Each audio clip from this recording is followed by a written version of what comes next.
Aviso importante. Conteúdo sensível. Este vídeo contém descrições de violência extrema e eventos perturbadores, que podem não ser adequados para todos os públicos. O conteúdo aborda temas sérios, que incluem crimes violentos e detalhes perturbadores. Recomendamos cautela ao assistir e sugerimos que pessoas sensíveis a esse tipo de conteúdo ou menores de idade não assistam. Se você se sentir desconfortável em qualquer momento, considere interromper a visualização. Agradecemos pela compreensão e esperamos que, apesar da natureza sensível do tema, o vídeo proporcione uma compreensão mais profunda dos eventos discutidos.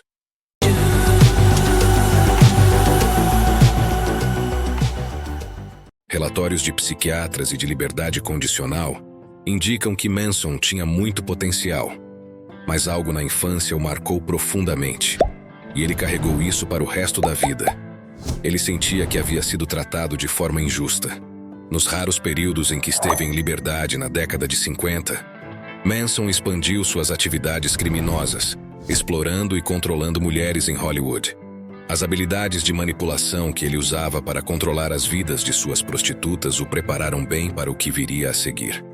Preso novamente em 1960, Manson começou a estudar novas filosofias durante seu tempo na Ilha Terminal. Lá, ele foi apresentado à Cientologia e passou por 150 horas de audição, o termo utilizado para aconselhamento na prática. Ele também começou a escrever músicas, infundindo nelas as filosofias que aprendia, além de suas observações sobre a natureza humana.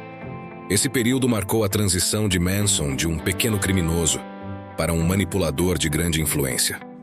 Em 1967, quando foi finalmente libertado da prisão, o mundo havia mudado completamente. A cena psicodélica estava em pleno vapor, com jovens rebelando-se contra a conformidade dos anos 50. Manson, então com 32 anos e tocando violão, aproveitou esse momento de contracultura e caos para reunir seus seguidores.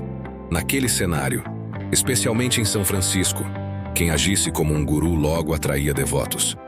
Entre seus seguidores estavam Mary Brunner, uma ex-bibliotecária, Lynette Fromm, uma adolescente descontente, e Susan Atkins, uma jovem que havia tido uma infância difícil, marcada pelo abuso e pela perda da mãe para o câncer.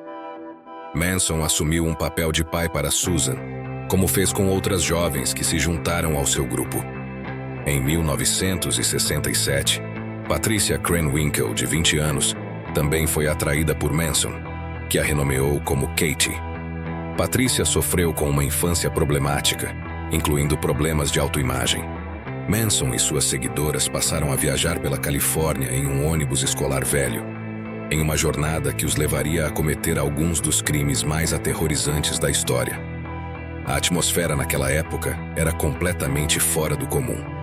Era uma combinação de sexo, drogas e rock and roll, onde tudo parecia estar disponível sem restrições. O ambiente era de liberdade, onde a música, muitas vezes, servia como a ferramenta de sedução. Manson utilizava isso a seu favor, atraindo novas pessoas ao seu círculo, e muitos acabavam ficando. Phil Kaufman, que conhecia Manson, o apresentou a diversos produtores musicais, inclusive Terry Melcher, filho da atriz Doris Day. Manson tinha grandes ambições de garantir um contrato de gravação para finalmente compartilhar suas músicas com o mundo. No entanto, a indústria musical era implacável, e embora algumas pessoas tivessem interesse em suas canções, nada concreto se realizava. A rejeição não era novidade para Manson. Assim como havia sido desprezado por sua própria mãe durante a infância, agora ele sentia a mesma rejeição vinda de Los Angeles. Isso só aumentava sua frustração, criando uma sensação de que algo maior estava errado em sua vida e no mundo ao seu redor. Em 1967, depois de passar mais da metade de sua vida em instituições, Manson foi libertado e logo começou a formar um pequeno grupo de seguidores devotos. Barbara Hoyt, uma adolescente de 16 anos, foi uma dessas jovens que rapidamente se encantaram com a figura paternal que Manson projetava. Ela, como outros, foi atraída por sua atenção e pela sensação de aceitação que ele oferecia. Em pouco tempo, Bárbara e o restante do grupo se mudaram para um rancho isolado nas colinas de Los Angeles, um lugar que se tornaria notório. Ali, em meio a um cenário quase onírico, ela convivia com outras pessoas que, em poucos meses, cometeriam atos de violência que chocariam o país. Charles Tex Watson e Leslie Van Houten, ambos jovens com vidas comuns antes de se envolverem no culto, também faziam parte do grupo. O rancho era um lugar onde as convenções sociais eram descartadas. A filosofia pregada por Manson sugeria que tudo o que os membros haviam aprendido estava errado. Ele incentivava o desapego de qualquer valor tradicional, criando um ambiente em que as pessoas eram moldadas de acordo com suas ideias e crenças.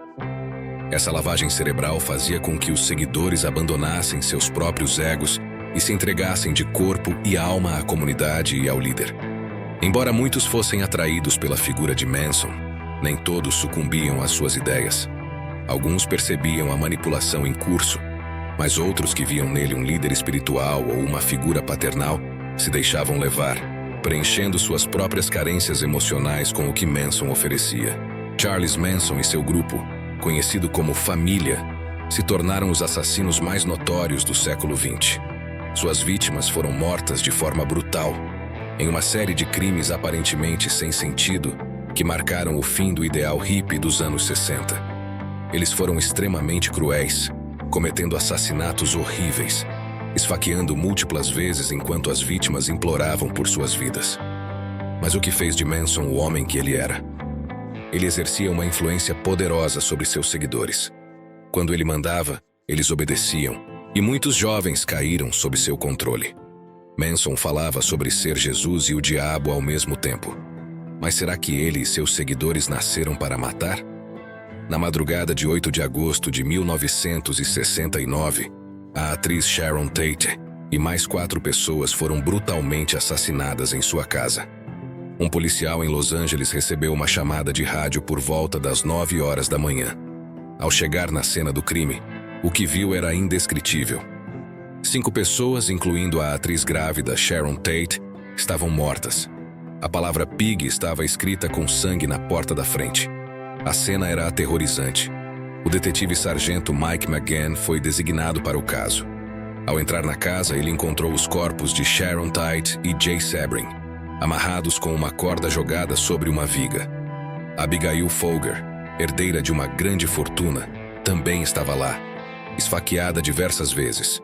Wojtek Frykowski, amigo do diretor Roman Polanski, também foi brutalmente assassinado. A cena era tão grotesca que, mesmo para policiais experientes, era difícil de processar.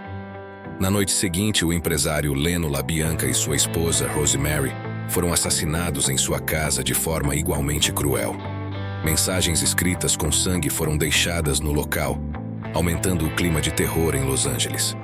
A cidade entrou em pânico, especialmente em Hollywood, onde celebridades começaram a contratar seguranças e reforçar a proteção de suas casas. Ninguém sabia quem estava por trás desses crimes horríveis.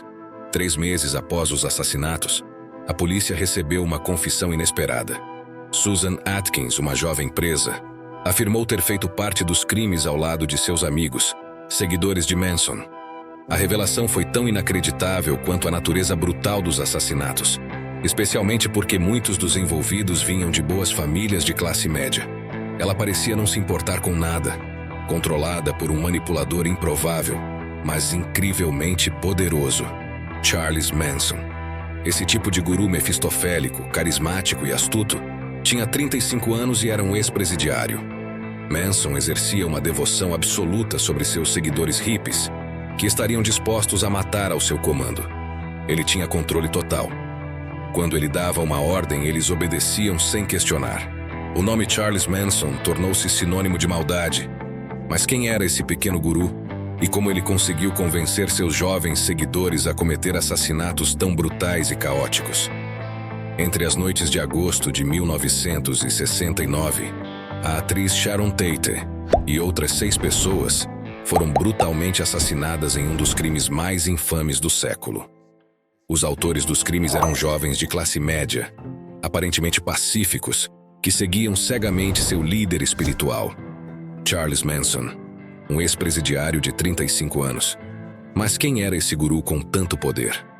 Manson nasceu como o filho ilegítimo e indesejado de uma jovem prostituta e foi praticamente renegado ao nascer, sendo criado por parentes. Ele cresceu em circunstâncias muito difíceis. Há histórias de que sua mãe, certa vez, tentou trocá-lo por uma jarra de cerveja a uma garçonete sem filhos. Desde muito jovem, Manson foi deixado por conta própria e envolveu-se em atividades criminosas.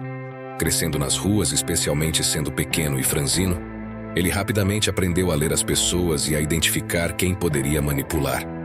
E Manson se destacou nessa habilidade.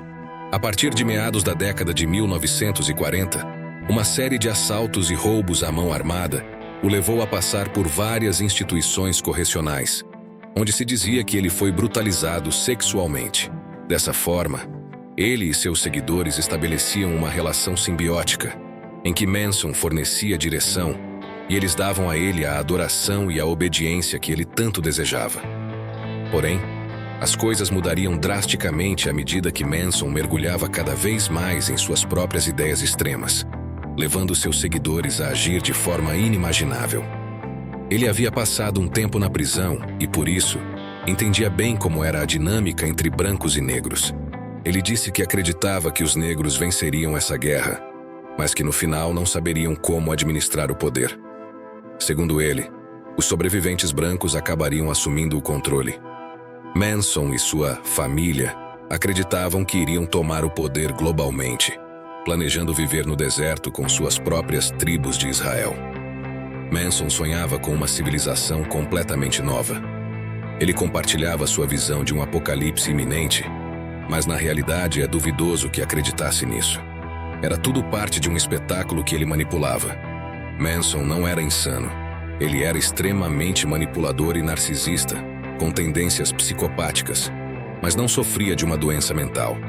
Seus seguidores, por outro lado, também não eram mentalmente desequilibrados.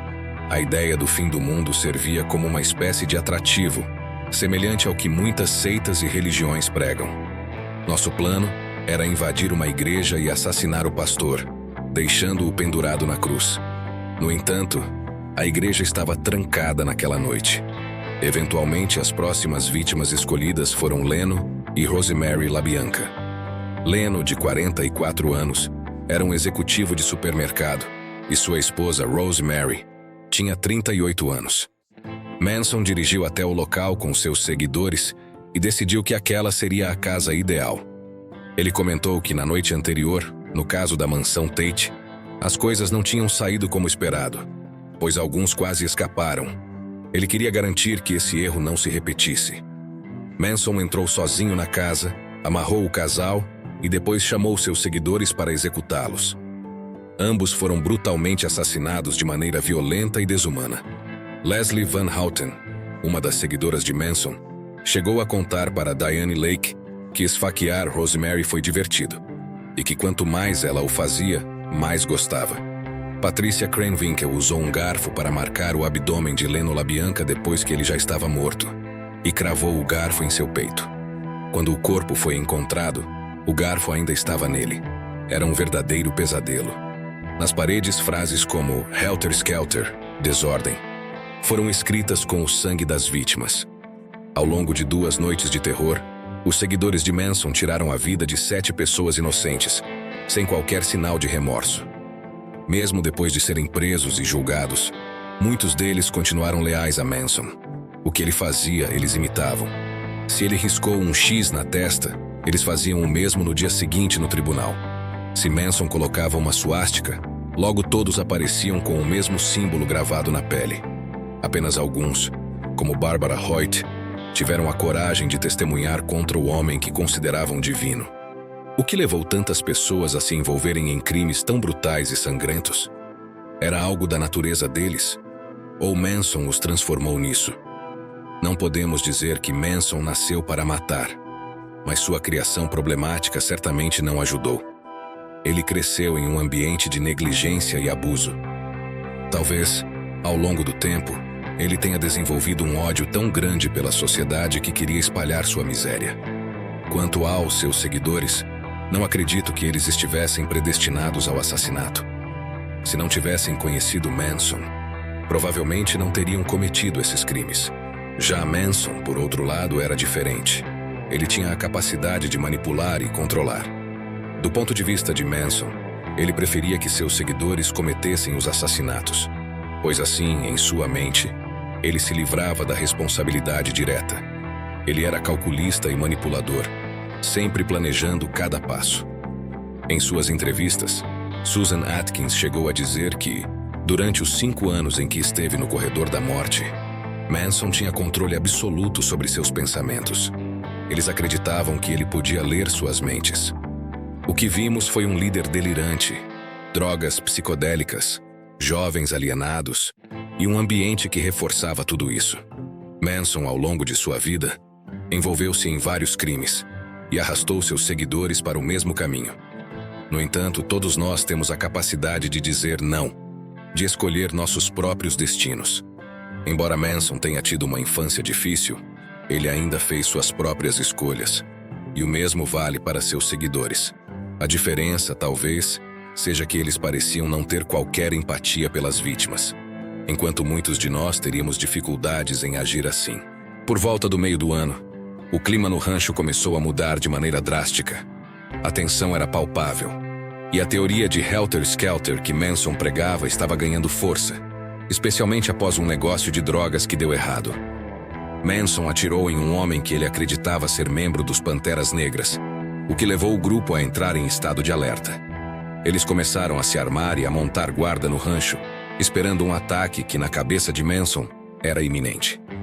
Ao mesmo tempo, a polícia começava a investigar o grupo, tentando infiltrar-se entre eles para descobrir o que estava acontecendo, principalmente em relação ao tráfico de drogas.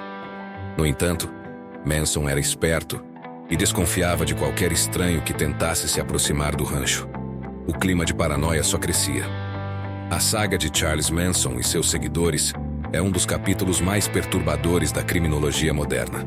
O caminho que levou à criação da família Manson e aos crimes brutais que chocaram o mundo é uma sombria ilustração de como a manipulação e a ideologia distorcida podem transformar indivíduos comuns em perpetradores de atrocidades. Através de um processo gradual de doutrinação e abuso psicológico, Manson conseguiu incitar seus seguidores a cometer assassinatos horrendos, incluindo os de Sharon Tate e da família LaBianca. Suas ações foram alimentadas por uma combinação de fanatismo, drogas e uma interpretação perversa do apocalipse, refletindo um desprezo profundo pela vida humana e pela moralidade. A violência perpetrada não foi um ato isolado, mas o culminar de uma série de eventos e influências que moldaram a mente de Manson e de seus seguidores. As atrocidades cometidas revelaram a facilidade com que indivíduos vulneráveis podem ser manipulados para cometer atos de extrema crueldade, quando guiados por um líder carismático e destrutivo. Após a prisão e julgamento de Manson e seus seguidores, a história dos assassinatos continua a servir como um aviso sombrio sobre o poder da persuasão e a importância de reconhecer sinais de manipulação e abuso psicológico. A lealdade cega e a adesão às ordens de Manson demonstraram como a mente humana pode ser corrompida e como ideologias perigosas podem levar a consequências devastadoras. A narrativa de Manson é um lembrete crucial sobre a necessidade de empatia, vigilância e compreensão para evitar que a história se repita. Através da análise de seus crimes e do impacto que tiveram, podemos aprender sobre os limites da influência humana e a importância de promover a saúde mental e a responsabilidade individual. Em última análise, a história de Charles Manson e seus seguidores é um reflexo da complexidade da natureza humana e das graves consequências que podem surgir quando a moralidade e a razão são eclipsadas pelo fanatismo e pela manipulação. Muito obrigado a todos que assistiram ao vídeo até aqui. Se você gostou do conteúdo, não se esqueça de se inscrever no nosso canal News Web Doc para ficar por dentro de mais análises e histórias intrigantes. Ative o sininho para receber notificações sempre que publicarmos novos vídeos. Sua opinião é muito importante para nós, então deixe um comentário abaixo e compartilhe este vídeo com seus amigos e familiares. A sua ajuda é fundamental para que possamos continuar trazendo conteúdo de qualidade. Obrigado por estar conosco e até o próximo vídeo.